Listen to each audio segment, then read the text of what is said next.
Halo teman-teman semua, Assalamualaikum warahmatullahi wabarakatuh. Berjumpa lagi di Akuntansi Indonesia. Kali ini kita akan mencoba membahas tentang jurnal, teman-teman. Kenapa jurnal itu penting? Nah, saya ingin menerangkan kepada kalian seperti ini. Sebelum kita melakukan perekapan atau pembuat laporan keuangan, yang pertama kita buat adalah jurnal. Jurnal adalah pencatatan laporan keuangan tahap awal. Ini berasal dari informasi transaksi. Nah, umumnya ketika kita melakukan transaksi itu kan memiliki bukti, baik itu transaksi yang bersifat penjualan ataupun pembelian. Misalnya, kalian membeli barang. Membeli barang artinya kan kalian mengeluarkan uang. Mengeluarkan uang berarti itu adalah transaksi tingkat pertama yang perlu kalian catat. Nah, ketika kalian memperoleh kwitansi, misalnya di sini ada contoh adalah asuransi. Kalian kan membeli sebuah asuransi. Asuransi apakah itu dibayar secara nyicil? Kan enggak. Biasanya ada asuransi yang harus dibayar sekaligus. Tapi ketika kalian mencatat, itu kan tidak bisa dicatat sekaligus. Alasannya kenapa? Misalnya, asuransi ini nilainya misalnya 100 juta. Padahal keuntungan per bulan adalah 50 juta.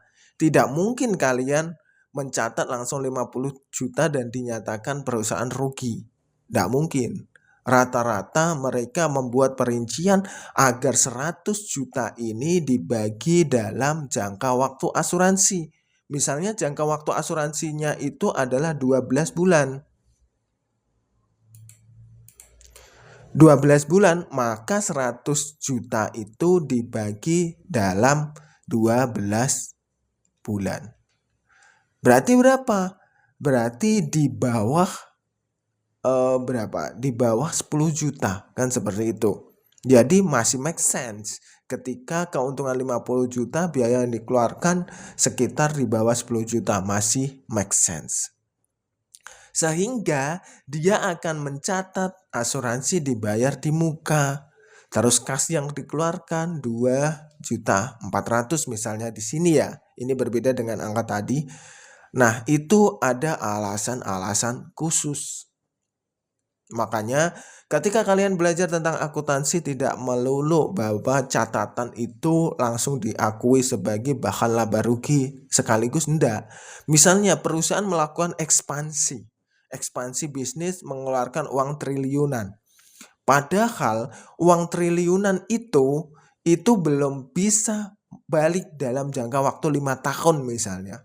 Makanya uang triliunan ini ketika diinvestasikan ke dalam gedung misalnya, gedung disusut dalam waktu 20 tahun. Sehingga ketika kita menjalankan bisnis, investasi ini akan mengurangi modalnya selama 20 tahun. Artinya apa? Artinya gini teman-teman. Ketika perusahaan misalnya punya uang 1 juta, dia butuh ekspansi bisnis. Dia memerlukan dana segar misalnya 100 juta. Nah, ini berasal dari mana? Pinjam bank 10 tahun. Ini digunakan untuk investasi. Bangunan misalnya. Padahal keuntungan per bulannya adalah 20 juta. Artinya perusahaan akan minus 80 juta. Perusahaan tidak akan mau mencatat seperti ini. Dan perpajakan juga tidak mau menerima laporan seperti ini. Jadi gimana caranya? Dia akan mengalokasikan dana yang digunakan untuk bangunan ini 100 juta dibagi ke dalam 10 tahun. Bisa saja seperti itu. Artinya setiap tahunnya dia mengeluarkan 10, 10, 10, 10. Nah, 10 ini lebih rendah dari 20 juta. Nah, ketika lebih rendah dari 20 juta, maka itu adalah nilai yang relevan dengan keuntungan yang didapat. Artinya kalau sisa 20 berarti kan sisa 10 ya. 10 ini misalnya yang 5 juta adalah karyawan dan yang misalnya 5 juta adalah bahan baku. Diproyeksikan di 10 tahun pertama perusahaan akan break even point atau tidak mendapatkan untung. Nah, tinggal strateginya nanti gimana. Kalau ini sudah menjadi biaya tetap yang harus dikeluarkan setiap tahun, artinya uang dari bank ini kan akan kembali ke bank. Nah, akan kembali ke bank selama 10 tahun. Tinggal perusahaan mencari dana lagi untuk apa itu yang namanya memperbesar market. Misalnya ini sudah untuk di tahun kedua dia mencari lagi 100 juta untuk memperbesar market misalnya dengan sistem yang hampir sama. Jadi keuntungan di tahun kedua tidak hanya 20 juta, bisa saja 40 juta. Artinya masih sisa 30 juta. 30 juta kalau digunakan untuk bayar 10 masih sisa 20. Nah, 20-nya ini yang nanti untuk karyawan berapa, untuk bahan baku berapa, untuk keuntungan berapa. Nah, itu sudah masuk dalam strategi manajemen bisnis. Tapi yang kita bahas di sini adalah jurnal. Nah, jurnal ketika kita melakukan transaksi, maka kita harus mengetahui posisi itu di debit atau di kredit. Nah, kita harus tahu kalau kas masuk itu adalah debit, kas keluar adalah kredit. Makanya ketika kas ini keluar posisinya berada di sebelah kredit. Berbeda ketika kasnya berada di sebelah kiri, posisinya berada di debit. Ini artinya kas masuk. Kita harus tahu tentang hal itu. Nah, asuransi dibayar di muka ini artinya apa? Kenapa dia berada di sebelah debit? Kenapa? Nah, ini artinya dia menjadi lawan atau kebalikan dari kas. Ketika kas ini keluar, maka yang masuk adalah asuransi dibayar di muka. Ini bisa saja masuk ke dalam persediaan atau bisa saja masuk ke dalam hutang. Tinggal nanti pengakuannya di masing-masing perusahaan seperti apa. Kalau nilainya asuransi dibayar di muka itu berada di posisi kredit, apa posisi kredit? Posisi debit. Ini artinya posisi dia kan di sebelah kanan neraca. Kanan neraca itu bisa dia menjadi modal, bisa dia menjadi hutang. Tinggal perusahaan mencatatnya di mana nanti, kan seperti itu. Kalau posisinya asuransi dibayar di muka, ini menjadi modal. Masih berada di posisi modal. Kecuali kalau nanti menjadi hutang, itu berada di posisi kewajiban atau hutang. Nah, ini cukup jauh, nanti lebih rumit lagi.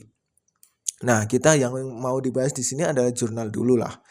Jurnal ini kas, ini kas. Ketika ini disewa diterima di muka, nah ini artinya yang ini sudah dikeluarkan pada bulan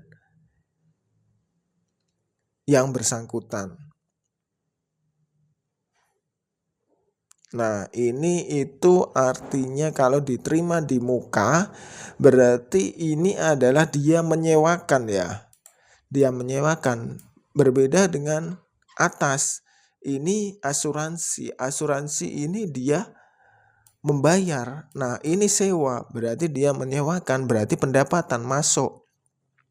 Masuk ketika kas masuk sebagai kas, maka lawannya berada di sewa, diterima di muka.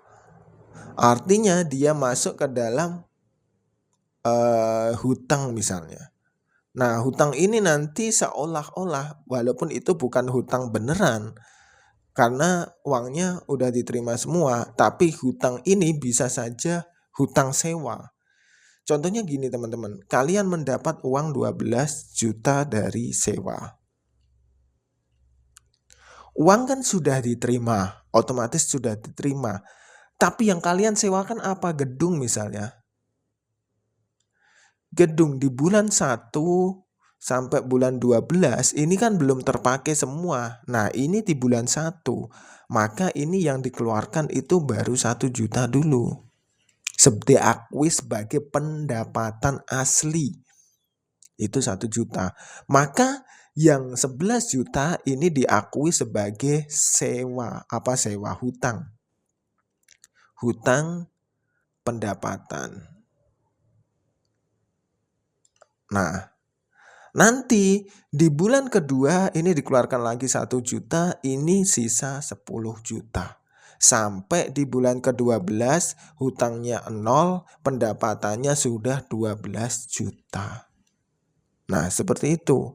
Kalau tidak diberlakukan demikian, maka di bulan pertama dia akan untung 12 juta, di bulan kedua dan seterusnya maka 0, 0, 0, 0, 0 dan lain-lain.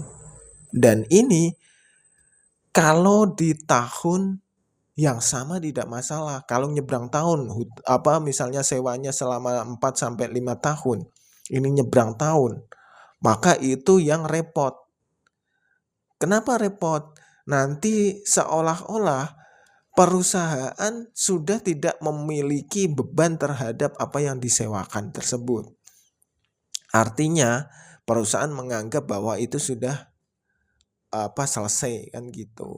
Ini kalau masih di satu manajemen sih tidak masalah. Kalau sudah di beda manajemen itu akan menjadi masalah tersendiri. Jadi seolah-olah itu manajemen yang belakang itu tidak memperoleh imbalan atau imbas dari keuntungan yang didapat atas penyewaan selama 5 tahun tersebut. Karena udah diakui di depan, seolah-olah prestasi di direktur pertama misalnya di tahun pertama itu mentereng banget karena pendapatannya melebihi target sehingga dapat bonus. Tapi di tahun kelima ketika perusahaan dipegang oleh direktur lain, seolah-olah itu sistem yang diterapkan atau manajemennya buruk. Ya karena hal-hal seperti ini sehingga akuntan itu sering nanti itu masuk ke dalam perusahaan sebagai akuntan publik atau konsultan untuk menjaga hal-hal yang seperti ini. Seperti itu teman-teman. Nah, kembali lagi ke jurnal umum. Jurnal umum itu umumnya seperti ini. Seperti ini. Nanti ada jurnal khusus yang selalu tertulis. Contohnya apa? Contohnya kas. Kas masuk. Kas masuk nanti ya isinya kas semua. Kas. Ini kan masih campur ya. Kas masuk itu ya nanti kas yang bagian sini aja. Pendapatan, modal dan lain-lain masuk ke dalam kas masuk. Berbeda dengan nanti kas keluar misalnya. Kas keluar ya isinya kas keluar.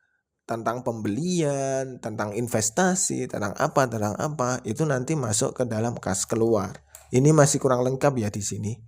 Mungkin nanti next time akan kita carikan contoh lah yang lebih konkret, lebih lengkap terkait hal ini. Nah, setelah ini terekap, ada kas masuk, ada kas keluar, ini kan memiliki tanda jurnal masing-masing. Biasanya ureanya itu menjadi satu seperti ini, tidak terpisah seperti ini. Biasanya. Nah, menjadi satu seperti ini, satu kesatuan.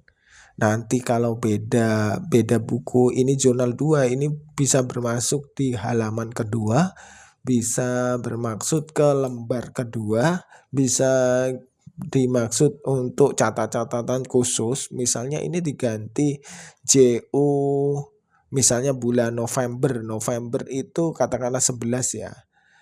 11 itu angka Romawinya berapa? Misalnya X1 1 misalnya, JU X1 2, bisa saja seperti itu, terserah dari orang-orang yang menamai ini. Nah, ini nanti ada fungsinya, ini ditulis di referensi di bagian sini. Tujuannya apa ditulis? Ini untuk melacak sumber. Ketika kita tidak tahu, misalnya ini ada JU2 di bulan Desember tanggal 1, 2.400.000. Ini sumbernya dari mana, teman-teman? JU2 dikoreksi di sini, JU2. Nah, tanggal 1 ini jumlahnya 2.400.000 ini. Berarti ini digunakan untuk apa? Untuk membayar asuransi di muka. Karena ini kas, oke, kasnya kita tinggal. Nah, sumbernya adalah ini. Bukan sumber ya, kegunaannya adalah ini, asuransi di muka. Nah, contohnya ini kas keluar, ada 800.000. 800.000 ini dari JO2 di tanggal 1. JO2 tanggal 1. JO2 tanggal 1. Nah, ini 800.000. Kas dikeluarkan. Untuk apa? Ini adalah beban sewa. Entah untuk bayar pajak, entah untuk bayar sales, dan lain sebagainya. Nah, ini ada kas masuk 360.000. Berasal dari JO2 nomor tanggal 1. 360.000 JO2. Seperti itu, teman-teman. Jadi ini sumbernya jelas. Nah, ini ada yang JU1. JU1 ada 20 juta. Di sini ada enggak? Tercatat enggak? Saya cantumkan enggak ada. Nah, kita cantumkan yang 400.000 ini ada enggak? 1.200.000 ada enggak? Nah, ini bulan apa? Bulan Desember semua ternyata. Bulan Desember JU1 enggak ada dicantumkan di sini. Oke, mungkin beda akun ini. Oke, seperti itu. Berarti ini bukan dari sini. Oke. Nah, kegunaannya nanti seperti itu, teman-teman. Nah, ini buku besar tentang kas. Nah, nanti beban gaji. Ingat, kalau buku besar nanti catatannya itu per akun. Kalau jurnal, nah itu catatannya itu bisa campur. Atau kalau dikhususkan masuk ke dalam kas masuk, kas keluar, penjualan, persediaan, terserah nanti catatannya seperti apa, tapi nanti harus dirangkum ke dalam buku besar yang isinya khusus. Kalau kas ya kas semua, entah itu masuk atau keluar, itu kas semua. Kalau beban gaji ya khusus beban gaji semua, entah itu masuk atau keluar ya beban gaji. Nah, ini setiap bulan itu akan berlanjut. Nah, ini saldonya dilihat di sini. Nah, nanti akan dilanjutkan lagi saldo terakhir di sini. Begitu juga di yang lainnya.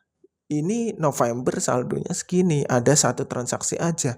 Di bulan Desember ada 2 transaksi dan nilainya di sini. Oke, seperti itu. Seperti itu, teman-teman, semoga bermanfaat dan sampai jumpa di video selanjutnya. Wassalamualaikum warahmatullahi wabarakatuh.